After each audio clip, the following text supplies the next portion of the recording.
Shalom మీకు సమాధానం కలుగునుగాక. అపోస్తుల కార్యములు 4వ అధ్యాయము.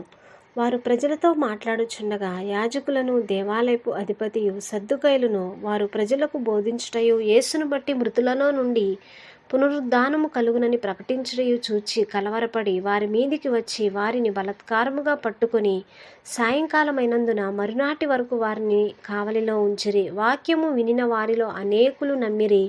వారిలో పురుషుల సంఖ్య ఇంచుమించు 5,000 ఆయెను.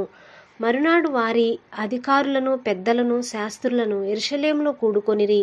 ప్రధాన యాజకుడైన అన్నాయు కయాపాయు యోహానును అలెగ్జందరును ప్రధాన యాజకుని బంధువులందరూ వారితో కూడా ఉండిరి.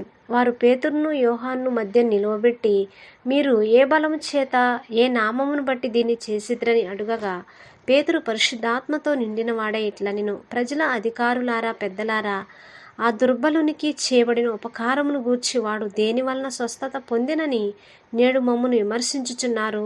గనుక మీరందరూ ఇశ్రాయేలు ప్రజలందరూ తెలుసుకొనవలసినదేమనగా, మీరు సిలువ వేసినట్టియు మృతులలో నుండి దేవుడు లేపినట్టియు నజరేయుడైన యేసుక్రీస్తు నామముననే వీడు స్వస్థత పొంది మీ ఎదుట నిలుచుచున్నాడు. ఇల్లు కట్టువారైన మీరు తృణీకరించిన రాయి ఆయను, ఆ రాయి మూలకు తలరాయి ఆయను. మరి ఎవని వలనను రక్షణ కలుగదు.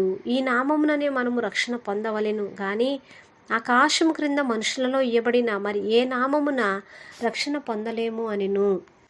వారు పేతురు యోహాన్ల ధైర్యమును చూచినప్పుడు వారు విద్యలేని పామరులని గ్రహించి ఆశ్చర్యపడి, వారు యేసుతో కూడా ఉండిన వారని గుర్తెరిగి స్వస్థత పొందిన ఆ మనుషుడు వారితో కూడా నిలిచి ఉండుట చూచి ఏమీ ఎదురు చెప్పలేకపోయిరి. అప్పుడు సభ వెలుపలికి పొండని వారికి ఆజ్ఞాపించి తమలో తాము ఆలోచన చేసి, ఈ మనుషులను మనమేమి చేయుదుము? వారి చేత ప్రసిద్ధమైన సూచక్రియ చేయబడి ఉన్నదని యెరూషలేములో కాపురమున్న వారికందరికీ స్పష్టమే.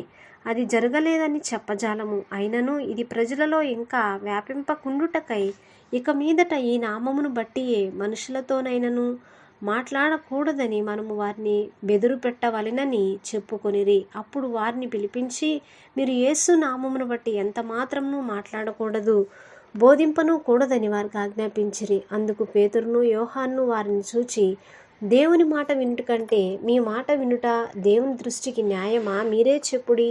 మేము కన్నవాటిని విన్నవాటిని చెప్పక ఉండలేమని వారికి ఉత్తరమిచ్చిరి. ప్రజలందరూ జరిగిన దానిని గూర్చి దేవుని మహిమపరచుచుండిరి. కనుక సభవారు ప్రజలకు భయపడి వీరిని శిక్షించు విధమేమీ కనుగొనలేక వీరిని గట్టిగా బెదిరించి విడుదల చేసిరి.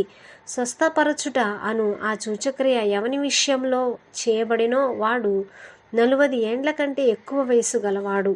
వారి విడుదల నుండి తమ స్వజనుల యొద్దకు వచ్చి ప్రధాన యాజకులను పెద్దలను తమతో చెప్పిన మాటలన్నిటినీ వారికి తెలిపిరి. వారు విని ఏక మనస్సుతో దేవునికిట్లు బిగ్గరగా మొరపెట్టిరి, నాదా, నీవు ఆకాశమును భూమిని సముద్రమును వాటిలోని సమస్తమును కలుగజేసిన వాడవు.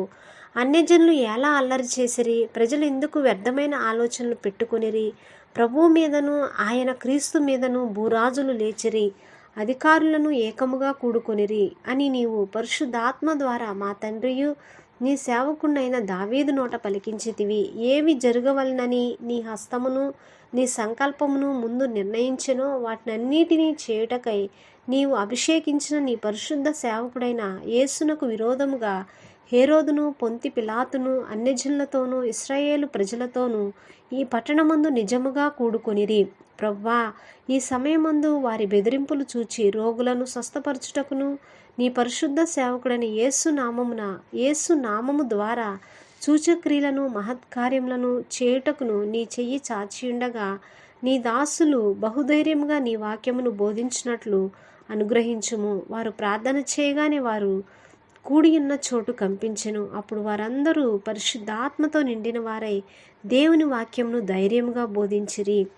విశ్వసించిన వారందరూ ఏక హృదయమును ఏకాత్మయు గలవారై ఉండిరి. ఎవడునూ తనకు కలిగిన వాటిలో ఏదియు తనదని అనుకొనలేదు. వారికి కలిగినదంతయు వారికి సమిష్టిగా ఉండెను. ఇదియుగాక అపోస్తులు బహుబలముగా ప్రభువైన యేసు పునరుద్ధానమును గూర్చి సాక్ష్యమిచ్చిరి. దైవకృప అందరి యందు అధికముగా ఉండెను. భూములైనను ఇండ్లైనను కలిగిన వారందరూ వాటిని అమ్మిన వాటి వెల తెచ్చి అపోస్తుల పాదముల యొద్ద పెట్టుచూ వచ్చిరి. వారు ప్రతి వానికి వాని అక్కర కొలది పంచిపెట్టిరి గనుక వారిలో ఎవనికిని కొదువలేకపోయెను. కుప్రాలో పుట్టిన లేవీయుడగు యోసేపు అను ఒకడుండెను.